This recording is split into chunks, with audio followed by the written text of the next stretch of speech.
The story of the RMS Titanic and its tragic sinking is one of the most well-known disasters in history. In 1912, this ship set out from Southampton, UK, and planned to make it to New York City, but during the journey, it crashed into an iceberg and sank, killing over 1,500 of the 2,200 passengers. About a month after the incident, a short film called Saved from the Titanic was released. Even though it starred one of the survivors, it received criticism for commercializing on the event so soon after. There were plenty feature films based on the event too. The one said to be the most historically accurate is the British docudrama called A Night to Remember, but the one we'll be focusing on here is a 1997 James Cameron film, which is obviously the most famous. Obviously, a film that just centered on the Titanic's journey up until it meets with disaster would not leave a huge emotional impact. So James Cameron wrote a romantic drama with the Titanic as the setting. The story is about Leonardo DiCaprio and Kate Winslet starring as two lovers boarding this luxury liner, but are kept apart by their social classes.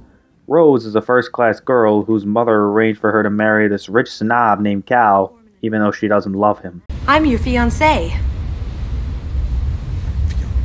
My fiancé! Jack is a poor artist who earns a ticket aboard the Titanic in a game of cards. The first half of the film establishes who the characters are, whether they be fictional or based on real Titanic passengers and crew. And when the Titanic strikes the iceberg halfway through the film, the entire second half is dedicated to getting the passengers to safety. That's a pretty obvious positive right there. We get to see the fictional characters interact with the real ones so a connection can be built once the disaster occurs. The Titanic was a huge deal, so establishing emotional connections is essential, whether you know which of the people these characters are based on actually survived or not. Of course, that would require research done on which passengers survived, and I can't really say for certain whether these historical beings were portrayed well or not. But the nephew of First Officer William Murdoch did not like his uncle's portrayal. During the sinking, he shot one of the male passengers, then himself after. Murdoch had a heroic reputation in Scotland, so it was understandable that his nephew felt this way about the portrayal.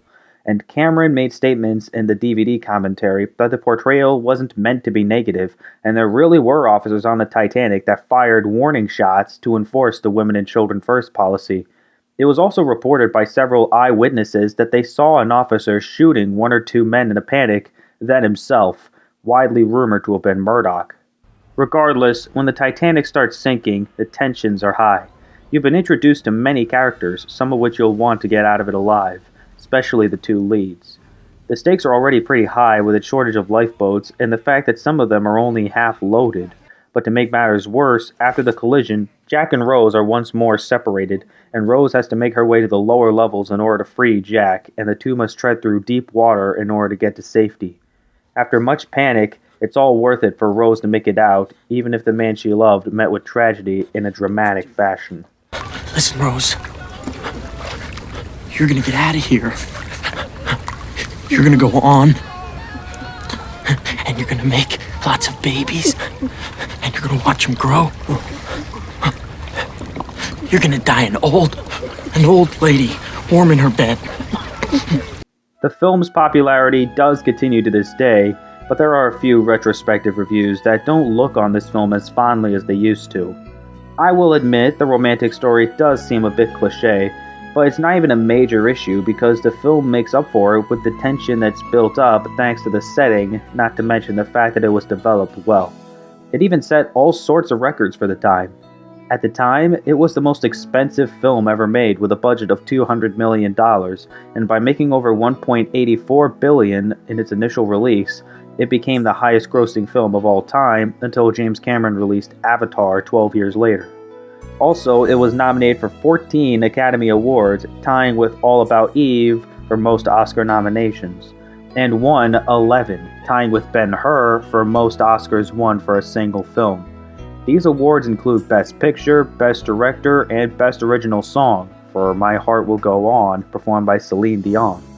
Titanic may not be as hugely successful as it was back then, but in my opinion, the film is still a gem of modern cinema. They called this the film of dreams, and it was. It really was.